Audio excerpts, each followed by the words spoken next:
ਇਹ ਇੱਕ ਬਿਲਕੁਲ ਸੱਚੀ ਨਜ਼ਮ ਹੈ।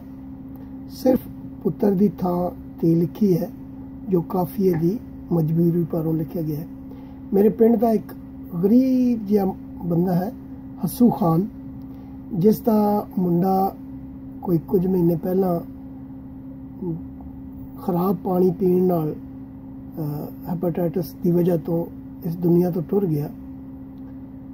ਉਹਦੀ ਪੋਸਟ ਵੀ ਮੈਂ ਲਾਈ ਸੀ, ਪਰ ਮੇਰਾ ਹਾਲ ਜਾਂਦਾ ਹੈ ਉਹ ਜਿੱਥੇ ਅੱਪੜਨੀ ਚਾਹੀਦੀ ਸੀ ਨਹੀਂ ਅੱਪੜ ਸਕੀ।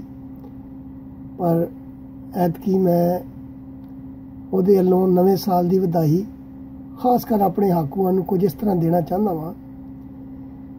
ਮੈਥੋਂ ਆ ਕੇ ਪੁੱਛੇ ਕੋਈ, ਪਾਟਾ ਝੱਗਾ ਟੁੱਟੇ ਛਿੱਤਰ, ਸਿਰ ਕੱਜਣ ਨੂੰ ਹੈ ਨਾ ਲੋਈ। ਮੈਥੋਂ ਆ ਕੇ ਪੁੱਛੇ ਕੋਈ, ਪਾਟਾ ਝੱਗਾ ਟੁੱਟੇ ਛਿੱਤਰ, ਸਿਰ ਕੱਜਣ ਨੂੰ ਹੈ ਨਾ ਲੋਈ। ਮੈਥੋਂ ਆ ਕੇ ਪੁੱਛੇ ਕੋਈ, ਨਵੇਂ ਸਾਲ ਦੀ ਦਿਆਂ ਵਧਾਈ।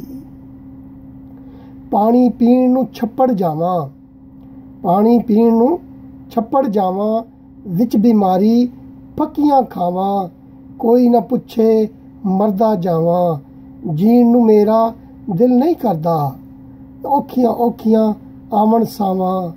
ਧੀ ਮੇਰੀ ਪਾਣੀ ਨਾਲ ਮੋਈ, ਮੈਥੋਂ ਆ ਕੇ ਪੁੱਛੇ ਕੋਈ, ਨਵੇਂ ਸਾਲ ਦੀ ਦਿਆਂ ਵਧਾਈ। ਸੁਣੀ ਸੁਣਾਈ ਗੱਲ ਹੈ ਲੋਕੋ, ਕੱਲ ਮਕੱਲਾ ਸ਼ਹਿਰਾਂ ਦੇ ਵੱਲ ਚਾਨਣ ਹੋਇਆ, ਪਿੰਡਾਂ ਦੇ ਵੱਲ ਲਹਿੰਦੀ ਜਾਂਦੀ ਖਲ ਹੈ ਲੋਕੋ। ਸਭ ਚੰਗਾ ਹੈ ਚਾਰੇ ਪਾਸੇ, ਸੁਣ ਸੁਣ ਹਾਕੂ ਜੀ ਦੀਆਂ ਗੱਲਾਂ।